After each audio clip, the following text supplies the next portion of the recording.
अब आंधी तूफान या बाढ़ जैसे हालातों में भी अंबाला शहर के बड़े हिस्से में बिजली आपूर्ति बाधित नहीं होगी। बिजली विभाग ने इसका विकल्प ढूंढ निकाला है, जिसका उद्घाटन आज हरियाणा के परिवहन मंत्री असीम गोयल ने बीते वर्ष बाढ़ के दौरान और बाढ़ के बाद अंबाला शहर के बड़े हिस्से में बिजली सप्लाई दुरुस्त करने में बिजली विभाग को अच्छी खासी मेहनत करनी पड़ी थी। ऐसे में मानसून के सीजन में इस साल बाढ़ या फिर आंधी तूफान की वजह से अंबाला शहर में बिजली आपूर्ति बाधित न हो, इसके लिए विभाग ने बेहद कारगर विकल्प ढूंढ लिया है। बता दें कि अंबाला शहर के बड़े हिस्से में बिजली की सप्लाई पुराने फीडरों से की जा रही थी, जो बाढ़ या फिर आंधी तूफान में खराब हो जाती थी। इस समस्या के समाधान के लिए विभाग ने 2 नए फीडर तैयार किए हैं।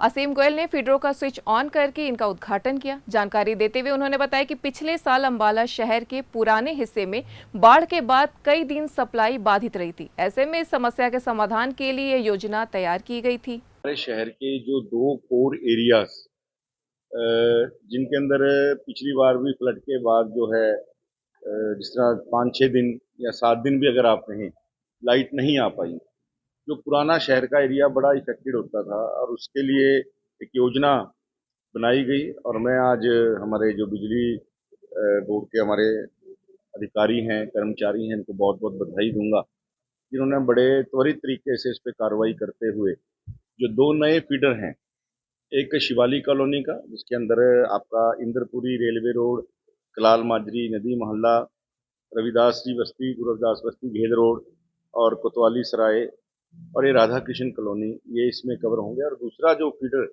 एक नाहन हाउस के नाते, जिसके अंदर से आपके हरी पैलेस रोड है, नाहन हाउस है, कैथ माजरी है, त्रिवेणी रोड है, दो खंबा चौक है और ओल्ड सब्जी मंडी है, सर्कुलर रोड है, पालिका विहार है और रामनगर है। ऐसे एरिया लाभान्वित होंगे और लगभग इसमें 1.5 करोड़ की जो है खर्चा आया है। लेकिन इससे क्या है, शहर के अंदर जो कोर एरियाज मैंने आपको बताए हैं, उनमें अब कोई फ्लड आने से या कोई ऐसी दिक्कत आने से, जहाँ से पुराना एरिया ये फीड होता था, उनके यहाँ दिक्कत आने से तो यहाँ बिजली की सप्लाई जो है बाधित नहीं हुई।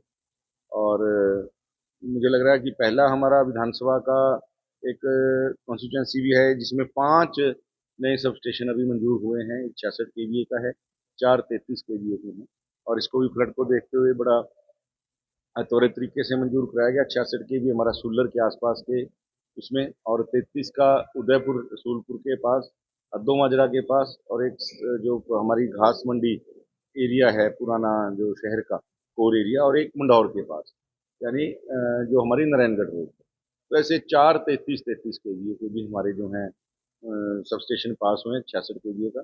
उनके ऊपर भी बड़ी तीव्र गति से जो है हम जमीन तलाशने का और बनाने का जो प्रोसेस है, मंजूरी लेने का, उसके ऊपर लगे हुए हैं। और उम्मीद है कि इन सब कामों के होने के बाद पूरी विधानसभा के अंदर बिजली की जो सप्लाई है वो बाधित नहीं होगी, वोल्टेज की समस्या नहीं आएगी। एक क्वालिटी, अगर आप कहो बिजली की सप्लाई, वो क्वालिटेटिव सप्लाई जो है कंज्यूमर को पहुंचे। इस दौरान पूर्व की सरकारों पर कटाक्ष करते हुए परिवहन मंत्री असीम गोयल ने कहा कि पहले की सरकारों ने कभी भी व्यवस्थाओं को सुधारने का काम नहीं किया, चाहे कांग्रेस रही या इनेलो। दोनों ने आरोप प्रत्यारोप की राजनीति की और व्यवस्थाओं को बिगाड़ा, लेकिन भाजपा ने प्रदेश में व्यवस्थाओं को सुधारा है और हर कोने विकास किया है। ये पहले की सरकारों ने कभी व्यवस्था को सुधारने का काम नहीं किया, वो आते रहे, व्यवस्थाओं को बिगाड़ते रहे। मेरा क्लियर मानना है, उन्होंने कभी भी आरोपों के अलावा राजनीति नहीं की। चाहे कांग्रेस की सरकार थी, चाहे लोकदल की सरकार थी, इन्होंने आरोप लगाए और राजनीति की, अपने आप को जिंदा रखा राजनीति में आरोप प्रत्यारोपों के नाते। लेकिन भारतीय जनता पार्टी पहली ऐसी सरकार है हरियाणा में जिसने हर कोने के अंदर विकास के एक नए जो विधाओं को स्थापित किया है, हर आयामों को छूने का जो है एक सफलतापूर्वक जो है काम किया है। और आज आदरणीय नायब सिंह सैनी जी के नेतृत्व में हरियाणा जो है एक नए कीर्तिमानों को छू रहा है। वहीं पूर्व डिप्टी सीएम दुष्यंत चौटाला के एक बयान पर पत्रकारों द्वारा पूछे गए सवाल के जवाब में परिवहन मंत्री असीम गोयल ने कि दुष्यंत चौटाला की खुशफहमी विधानसभा चुनावों में निकल जाएगी। भाजपा छोटे से छोटे कार्यकर्ता को कहां से कहां बैठा देती है, इसका बड़ा उदाहरण मुख्यमंत्री नायाब सैनी और पूर्व सीएम मनोहर लाल है। दुष्यंत चौटाला को राजनीति विरासत में मिली है, इसलिए आसान लगती है।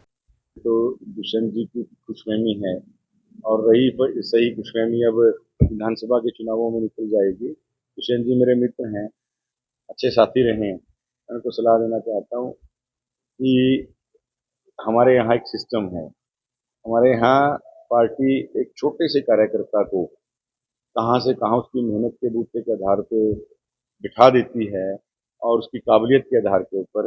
आदरणीय Nayab Singh Saini ji as a chief minister उसका सबसे ज्वलंत उदाहरण है और मनोहर लाल जी भी उसका सबसे ज्वलंत उदाहरण थे। मनोहर लाल जी को भी कोई मैं कहूँगा विरासत के अंदर राजनीति नहीं मिली, तो दुष्यंत जी को राजनीति इसलिए आसान लगता है, उनको विरासत में राजनीति मिली। जब संघर्ष से आदमी यहाँ तक आया होता है तो उसको राजनीति की कीमत एनएमएल लाइव की खास खबर।